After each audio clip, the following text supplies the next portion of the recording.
এখন তোমাদের যে গল্পটা বলবো তা হলো তারাশঙ্কর বন্দ্যোপাধ্যায়ের লেখা তাসের ঘর। অমর শখ করে চায়ের বাসনের একটা সেট কিনেছিল। 6টা পিরিচ, পেয়ালা, চাদানি ইত্যাদি রংচং করা সুদৃশ্য জিনিস। দামও নিতান্ত অল্প নয়, 4 টাকা। মধ্যবিত্ত গৃহস্থের পক্ষে অনেক। অমরের মায়ের হুকুম ছিল, সেটটি যত্ন করে তুলে রেখো বৌমা, কুটুম্ব স্বজন এলে, ভদ্রলোকজন এলে বের করো। কলিকাতা প্রবাসী হরেন্দ্রবাবুরা দেশে এসেছেন।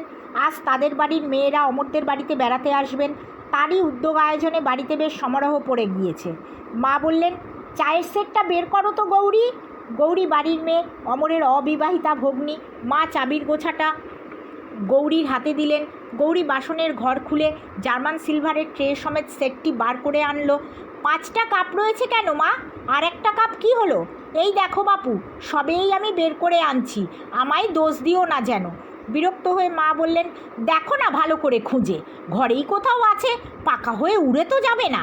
গৌরী সেটটা সেখানে নামিয়ে আবার ভালো করে ঘর খুঁজে এসে বলল, পাখাই হলো না কেউ খেয়েই ফেললো সে আমি জানি না বাপু, তবে ঘরের মধ্যে কোথাও নেই। দুমদাম করে মা ঘরে প্রবেশ করতে করতে বললেন, তোমার আর দোষ কি মা? দোষ আমার কপালের। তোমরা সব চোখ কপালের উপর তুলে কাজ করো, নিচের জিনিস দেখতে পাও না। গৌরীর চোখ হয়তো কপালের উপরেই উঠে থাকে, কিন্তু এক্ষেত্রে গৌরীর অপরাধ প্রমাণিত হলো না। যাই হোক, পেয়ালাটা খুঁজে পাওয়া গেল না। মা হাঁকিলেন, বৌমা বৌমা। বৌমা, অমরের স্ত্রী শৈল, উপরের ঘরদোর ঝেড়ে পরিষ্কার করে অতিথিদের বসার স্থান করছিল। সে নিচে এসে শাশুড়ির কাছে দাঁড়িয়ে বলল, আমায় ডাকছেন? শাশুড়ি বাসনন্তপ্রাণ, সিন্দুকের চাবি পুত্রদের দিয়ে বাসনের ঘরের চাবি নিয়ে বেঁচে আছেন। পেয়ালাটার খোঁজ না পেয়ে ফুটন্তে তেলে নিক্ষিপ্ত বার্তাকুর মতো সশব্দে জ্বলছিলেন। তিনি বললেন, হ্যাঁ গো রাজার কন্যে, নইলে বৌমা বলে ডাকা কি ওই বাউরিদের না ডোমেদের? শৈল নীরবেই দাঁড়িয়ে রইল, উত্তর করা তার অভ্যাস নয়। শাশুড়ি বললেন, একটা পেয়ালা পাওয়া যাচ্ছে না কেন? কি হলো? একটু নীরব থেকে বধূ বলল, ওটা আমিই ভেঙে ফেলেছি মা। শাশুড়ি কিছুক্ষণ বধূর মুখের দিকে চেয়ে থেকে বললেন, বেশ করেছো মা, কি আর বলবো বলো। সত্য কথা এমন অকপটভাবে অপরাধ স্বীকার করলে অপরাধীকে মার্জনা করা ছাড়া আর উপায় থাকে না। সশব্দে দরজাটা বন্ধ করে দিয়ে শাশুড়ি বললেন, ও পাঁচটাকেও ভেঙে ফেলে দেবো আমি, চুরমার করে ভেঙে দেবো। রাগ গিয়ে পড়ল চায়ের সেটটার উপর। শৈল সবই সহ্য করে, সে নীরবে দাঁড়িয়ে রইল। শাশুড়ি বললেন, ভেঙেছো বলা হলো, বেশ হলো, আবার চুপ করে দাঁড়িয়ে রইলে কেন? যাও ওপরের কাজ সেরে এসো, জলখাবারগুলো করতে হবে তো। শৈল উপরে চলে গেল। কিছুক্ষণ পরেই হাসি মুখে এসে রান্নাঘরে শাশুড়ির কাছে দাঁড়ালো। শাশুড়ির মনের উত্তাপ কমে এসেছিল। বললেন, নাও তোমাদের দেশের মতো খাবার তৈরি করো। শৈল খাবারের সাজ সরঞ্জাম টেনে নিয়ে বসে বলল, সমস্তর ভেতরে মাছের পুর দেবো তো মা? হ্যাঁ, মাছের পুর? হ্যাঁ, তা দেবে বই কি, বিধবা তো কেউ আসছেন না। ময়দার ঠোঙার ভিতরে মাছের পুর দিতে দিতে শৈল বলল, জানেন মা, এর সঙ্গে যদি একটু হিং দেওয়া হতো ভারী চমৎকার হতো। বাবার আবার হিং ভিন্ন কোনো জিনিস ভালো লাগে না, আর যে সে হিং আমাদের বাড়িতে ঢুকতেও দেন না। আফগানিস্তান থেকে কাবুলিরা সব আসে, তারাই দিয়ে যায়। শাশুড়ি বললেন, পশ্চিম ভালো জায়গা মা, আমাদের পাড়াগাঁয়ের সঙ্গে কি তুলনা হয়? না সেসব জিনিস পাওয়া যায়। শৈল বলল, পশ্চিমেও সে হিং পাওয়া যায় না মা, কাবুলিরা সেসব নিজেদের জন্যে আনে, শুধু বাবাকে খুব খাতির করে কি না, টাকা কড়ি অনেক সময় নেয়, তাই সে জিনিস দেয়। শুধু কি হিং, যখন আসবে তখন প্রত্যেকে আঙুর, বেদানা, নাশপাতি, বাদাম এসব ছোট ছোট ঝুড়ি দিয়ে যায়। 5 জনের মিলে সে অনেক হয়। কাঁচা জিনিস তো কত পচেই যায়। ও ঘরের বারান্দা থেকে ননদ গৌরী মৃদুস্বরে বলল, এই আরম্ভ হলো এবার। অর্থাৎ বাপের বাড়ির গল্প আরম্ভ হলো। সত্য কথা, শৈলর ওই এক দোষ, বিনীত, নম্র, মিষ্টমুখী সুন্দরী বউটি প্রত্যেক কথায় তার বাপের বাড়ির তুলনা না দিয়ে থাকবে না। পাশের বাড়িতে তুমুল কোলাহল উঠছিল, শাশুড়ি এবং বধূতে কলহ বেঁধেছে। শৈলর শাশুড়ি বললেন, যা হবে তাই হোক মা, আমার বউ ভালো হয়েছে, উত্তর করতে জানে না, দোষ করলে বকবো কি, মুখের দিকে চাইলেই মায়া হয়। শৈল বলল, ওর ছেলে ওর স্ত্রীকে শাসন করেন না কেন? জানেন মা, আমার দাদা হলে আর রক্ষে থাকতো না, সঙ্গে সঙ্গে বউকে হয়তো বাপের বাড়ি পাঠিয়ে দিতেন। একবার বৌদি কি উত্তর করেছিলেন মায়ের সঙ্গে? দাদা 3 মাস বৌদির সঙ্গে কথা কননি, শেষে মা আবার বলে কয়ে কথা বলান। তবে দাদার আমার বড্ড বাতিক, খদ্দর পড়বে হাঁটু পর্যন্ত, জামা সেই হাত কাটা এতটুকু, তামাক না বিড়ি না, সে এক বাতিকের মানুষ। শাশুড়ি বোধহয় মনে মনে একটু বিরক্ত হয়ে উঠলেন, বললেন, নাও নাও, তাড়াতাড়ি হাত চালিয়ে নাও, দেখো যেন মাছের কাঁটা না থাকে। শৈল বলল, ছোট মাছ কাঁটা বাছতে হাত চলছে না মা, তবে এই হয়ে গেল। কড়ায় এক ঝাঁক সিঙ্গারা ছেড়ে দিয়ে সে আবার বলল, মা আমার কখনো ছোট মাছ বাড়িতে ঢুকতে দেন না, 2 সেরের কম মাছ হলেই সঙ্গে সঙ্গে ফেরত দেবেন। কুচো মাছের মধ্যে ময়া আর কাঠ মাছের মধ্যে মাগুর। শাশুড়ি বাধা দিয়ে বললেন, নাও নাও, তাড়াতাড়ি সেরে নিয়ে চুলটুল বেঁধে ফেলোগে। কেশ প্রসাধন অন্তে শৈল কাপড় ছাড়ছিল। ননদ গৌরী প্রশংসমান দৃষ্টিতে ভাতৃজার দিকে চেয়ে বলল, উহ, রং বটে তোমার বৌদি, তুমি যা পরবে তাতেই তোমাকে সুন্দর লাগবে, আর আমাদের দেখো না যেন কাঠ পুড়িয়ে। শৈল বলল, এ যে দেবার নয় ভাই, নইলে তোমাকে দিতাম। আমার আর কি রং দেখছো, বাবা মা দাদা আর আমার অন্য বোনেদের যদি দেখতে, তবে দেখতে রং কাকে বলে, ঠিক একেবারে গোলাপ ফুল। গৌরী অবাক হয়ে বললে, বলো কি বৌদি, তোমার চেয়েও ফর্সা রং? হ্যাঁ ভাই, বাড়ির মধ্যে আমিই কালো। শাশুড়ি এসে চাপা গলায় বললেন, আর কত দেরি বৌমা, ওরা যে সব এসে গেছেন। শৈল তাড়াতাড়ি মাথায় কাপড়টা দিয়ে বললেন, এই যে মা, হয়ে গেছে আমার। ধনী কলিকাতা প্রবাসিনীদের মহার্ঘ উজ্জ্বল সজ্জা ভূষণ রূপ সমস্তকে লজ্জা দিয়া শৈল আবির্ভূতা হইল নক্ষত্রমণ্ডলে চন্দ্রকলার মতো। প্রবাসিনীর দল মুগ্ধ হয়ে দেখছিল। শৈল হাসি মুখে প্রণাম করল। ও বাড়ির গিন্নি বললেন, এ যে চাঁদের মতো বউ হয়েছে তোমার দিদি, লেখাপড়া টরাও জানে নাকি? শৈল মৃদুস্বরে বলল, স্কুলে তো পড়িনি, বাবা স্কুলের শিক্ষা বড় পছন্দ করেন না, বাড়িতে পড়েছি, ম্যাট্রিক স্ট্যান্ডার্ড শেষ হয়েছিল, তারপরই। কথাটা অসমাপ্ত থাকলেও ইঙ্গিতে হয়ে গেল। ও বাড়ির গিন্নি বললেন, কে জানে মা, আজকাল কী যে হাল হলো দেশের, মেয়েদের আর কলেজে না পড়লে বিয়ে হচ্ছে না। আমার বউরা তো কলেজে পড়ছিল সব, বিয়ের পর ছাড়িয়ে দিলাম। শৈল উত্তর দিল, কলেজের কোর্স কিছু আমিও করেছি, তবে আমার বোনরা সব ভালো করে পড়েছে, বাড়িতে দাদাই পড়ান। পড়াশোনায় দাদার ভয়ানক বাতিক কিনা জানেন, বছরে 500-700 টাকার বই কেনেন, বাংলা ইংরেজি, বিলেত থেকে ইংরেজি বই আনাবেন। কাজকর্ম যদি করতে বলবেন মা, কাজকর্ম অবশ্যই বাবারই বিজনেস আছে, সেই বিজনেস দেখতে বলেন তো বলবেন, সম্মুখে জ্ঞান সমুদ্র মা, চোখ ফেরাবার আমার অবকাশ নেই। কোথায় তোমার বাপের বাড়ি? এলাহাবাদ। এলাহাবাদে গেছেন নিশ্চয়ই, আমাদের সেখানে 3 পুরুষের বাস হয়ে গেল, বাবা সেখানে কন্ট্রাক্টারি করেন। কীরকম পানটান আমি তো ঠিক জানি না, তবে মেজো ভাই বলেন মাঝে মাঝে, এরকম করে আর চলবে না মা, তুমি বাবাকে বলো পাকা বাড়িগুলো সব ভাড়া দিয়ে নিজে সেই খোলার বাড়িতে থাকবেন, টাঙায় চড়ে কাজ দেখে বেড়াবেন, মোটর কিনবেন না, এ করে চলবে না।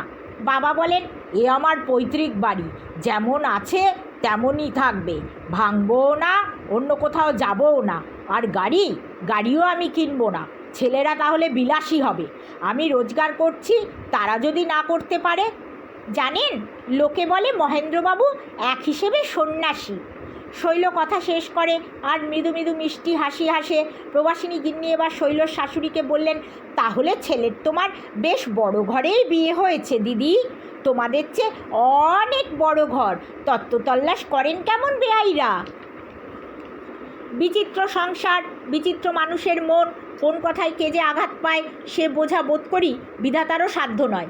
তোমাদের চেয়ে বড় ঘর, এই কথাতে অমরের মা আহত হলেন। তিনি মুখ বাঁকিয়ে বলেন, কে জানে দিদি, বড় না ছোট সে জানি না, তবে বৌমাই বলেন বাপেদের এই বাপেদের ওই, কিন্তু তত্ত্বতল্লাশ তো দেখি না। আজ 2 বছর ওই দুধের মেয়ে এসেছে, নিয়ে যাওয়ার নাম পর্যন্ত নেই। শৈল মুহূর্তে বলে উঠল, জানেন তো মা, বাবার আমার অদ্ভুত ধরন, তিনি বলেন যে বস্তু আমি দান করলাম সে আবার আমি কেন আমার বলে আমার ঘরে আনবো, তবে যাকে দান করলাম সে যদি স্বেচ্ছায় নিয়ে আসে তখন তাদের আদর করব, সম্মান করব, আমার বলবো। আর তত্ত্বতল্লাশ এত দূর থেকে তো করা সম্ভব হয়ে ওঠে না, কিন্তু টাকা তো চাইলেই দেন তিনি, যখন চাইবেন তখনই দেবেন। শাশুড়ি বলে উঠলেন, কি বললে বৌমা, তোমার বাবা আমাদের টাকা দেন? কখন, কোন কালে? শৈল বলল, আপনাদের কথা তো বলিনি মা, আপনি জিজ্ঞেস করে দেখবেন, 100, 50, 80 চাইলেই তিনি দেন, কেন দেবেন না? শাশুড়ির মুখ কালো হয়ে উঠল। শুধু সগ্রামবাসী নয়, উপস্থিত মহিলাবৃন্দ, প্রবাসিনী, দেশ দেশান্তরে এ সংবাদ রটে যাবে। অমরের মায়ের মাথা যেন কাটা গেল। তিনি বললেন, ভালো, অমর আসুক, আমি জিজ্ঞাসা করব, ঘুণাক্ষরেও তো আমি জানি না।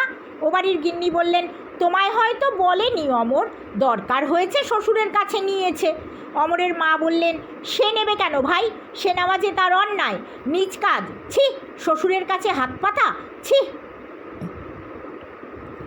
অমর কাজ করে কলকাতায়, সেখানে সে অর্ডার সাপ্লাইয়ের ব্যবসা করে থাকে। ব্যবসা হলেও ক্ষুণ্ণ তার আয়তন, সংকীর্ণ তার পরিধি, তবুও সে স্বাধীন, তাই মাসে দুবার করে বাড়িতে এসে থাকে। অমরের মা রোষ কষায়িত নেত্রে পুত্রের আগমন পথের দিকে চেয়ে রইলেন। ধনী কলিকাতা প্রবাসিনীদের সম্মুখে যে অপমান তার হয়েছে সে তিনি কিছুতেই ভুলতে পারছেন না। শুধু তার সংসারের অস্বচ্ছতাই নগ্নভাবে আত্মপ্রকাশ করেনি, তাকে মিথ্যাবাদিনী সাজতে হয়েছে। এ কয়দিন বধূর সঙ্গে একরূপ বাক্যালাপ করেননি। শৈল অবশ্য সে বিষয়ে দোষী নয়। সে সদা সর্বদাই মুখে হাসি মেখে শাশুড়ির আজ্ঞার জন্য তার মুখের দিকে চেয়ে থাকে। সংসারের নিয়ম কাল অগ্নির উত্তাপও হরণ করে থাকে, মনের আগুনও নিভে আসে। শৈলর দুর্ভাগ্য, শাশুড়ির মনের আগুন শিখা হ্রস্ব হইতে না হইতে ইন্ধনের প্রয়োগে দ্বিগুণ হয়ে উঠল। পাড়ায় ঘরে ঘাটে এই নিয়ে যে কানাকানি চলছিল সেটা ভালোভাবেই ক্রমশ জানাজানি হয়ে গেল। সেদিন সরকারদের মজলিসে এক দফা প্রকাশ্য আলোচনার সংবাদ অমরের মা সকর্ণে শুনে এলেন। দিন দশেক পরেই কিসের একটা ছুটি উপলক্ষে অমর বাড়ি আসবার কথা জানিয়ে দিল। শৈলর মাথায় যেন আকাশ ভেঙে পড়ল। কথাটা মিথ্যা, বারবার সংকল্প করেও সে এই বিষয়ে স্বামীকে কোনো কথা লিখতে পারেনি। কোনো অনুরোধ জানাতে কেমন যেন লজ্জাবোধ হয়েছে, তার হাত চলেনি, ঠোঁট কেঁপেছে, চোখে জল দেখা দিয়েছে। সে চিঠির কাগজখানা জড়ো করে মুড়ে ছুঁড়ে ফেলে দিয়েছে। শৈল নিজের শয়নকক্ষে স্তব্ধ প্রতীক্ষায় স্বামীর জন্য বসে রইল। অমর আসলেই সে তার পায়ে আছাড় খেয়ে পড়বে। অকস্মাৎ অমরের উচ্চ ক্রুদ্ধ কণ্ঠস্বরে সে চমকে উঠল। অন্ধকারের আবরণের মধ্যে চোরের মতো নিঃশব্দে বাইরে এসে সে আশ্বস্ত হলো।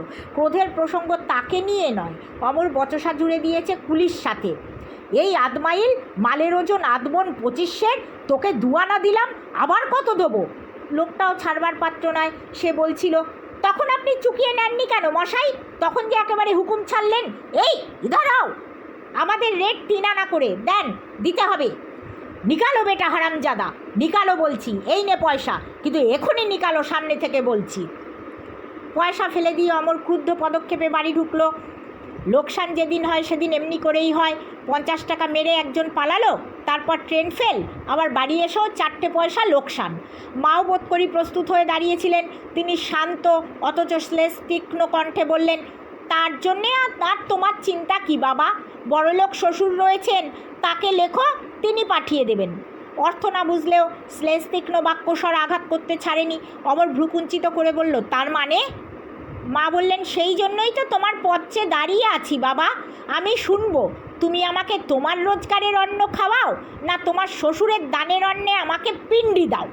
তুমি নাকি তোমার শ্বশুরের কাছ থেকে টাকা চাও, আর শ্বশুর টাকা পাঠিয়ে দেন 100, 50, 80, যখন যেমন তোমার দরকার হয়। ক্লান্ত তিক্তচিত্ত অমরের মস্তিষ্কে মুহূর্তে যেন আগুন জ্বলে উঠল।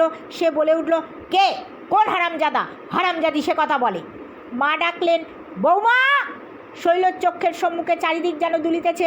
কি করবে, কি বলবে, কিছু ভেবে উঠতে পারল না। সে বলে ফেলল, হ্যাঁ বাবা দেন তো। অমর মুহূর্তে উন্মত্তের মতো দেহালে মাথা কুটতে আরম্ভ করলো। মা তাড়াতাড়ি ধরে ফেললেন। অমর বলল, ও যদি বাড়িতে থাকে আমি জলগ্রহণ করব না। মা বললেন, আমার মাথা কাটা গেল হরেনবাবুর বাড়ির মেয়েদের কাছে, এমন বউ নিয়ে আমিও ঘর করতে পারবো না বাবা। বিচারক যেখানে বিধিবদ্ধ বিধানের মধ্যে আবদ্ধ নয় সেখানে বিচার হয় না, বিচারের নামে ঘটে স্বেচ্ছাচার। তাই ওইটুকু অপরাধে শৈলর অদৃষ্টে গুরুদণ্ড হয়ে গেল। সেই রাত্রেই তার নির্বাসনের ব্যবস্থা হলো। রাত্রি 12টার ট্রেনে শৈলর দেবর তাকে নিয়ে এলাহাবাদ রওনা হয়ে গেল। শৈলকে দেখেই তার মা আনন্দে বিস্ময়ে আকুল হয়ে বললেন, এ কি শৈল, তুই যে এমন হঠাৎ?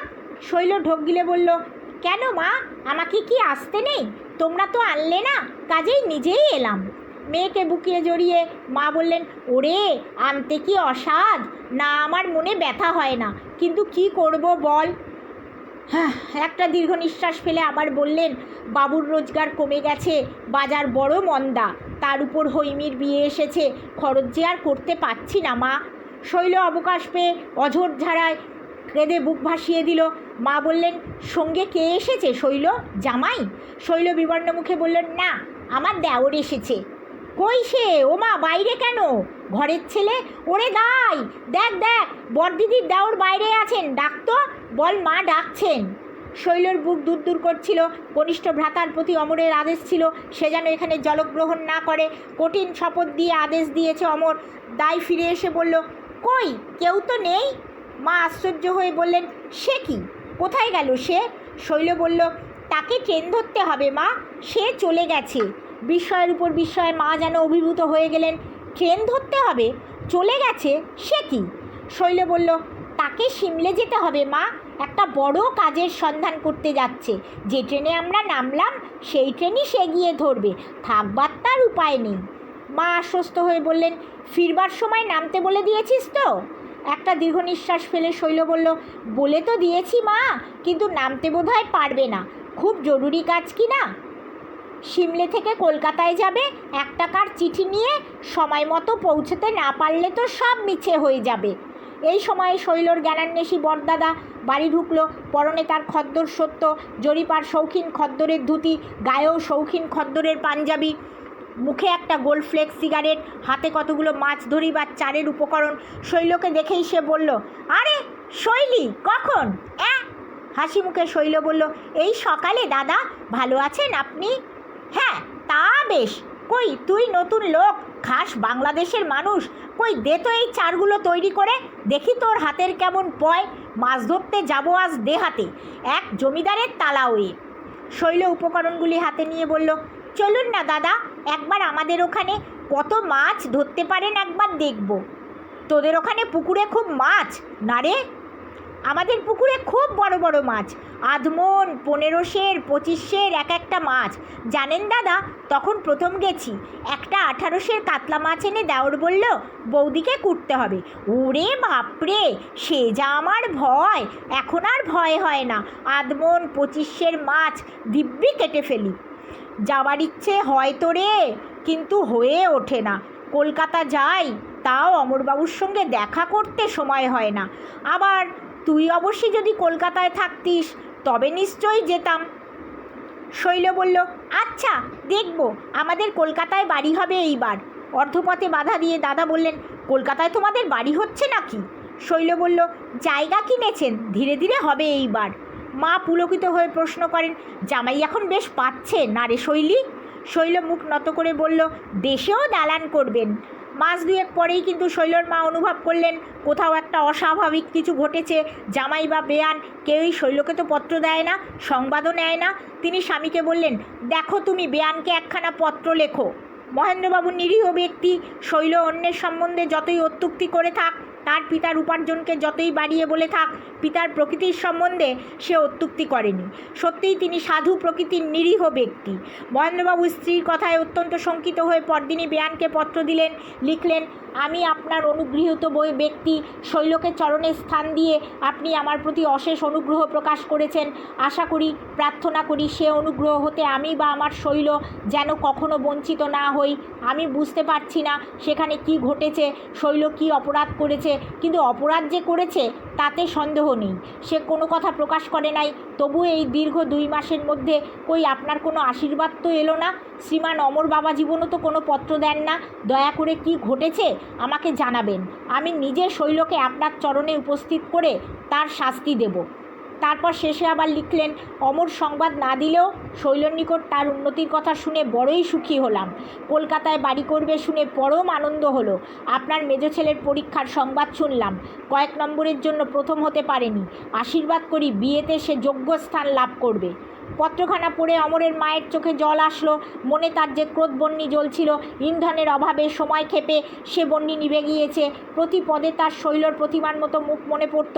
বলুক সে মিথ্যা, তবু মিষ্ট কথার সুরটি তার কানে বাজত। আজ বেআইয়ের পত্র পড়ে তার সকল গ্লানি নিঃশেষে বিদূরিত হয়ে গেল। শুধু বিদূরিত হয়ে গেল নয়, পুত্রবধূর উপর তার মনও প্রসন্ন হয়ে উঠল। পত্রের শেষ ভাগটুকু পড়ে আবার তিনি সেখানটা পড়লেন, কলিকাতায় বাড়ি ইত্যাদি।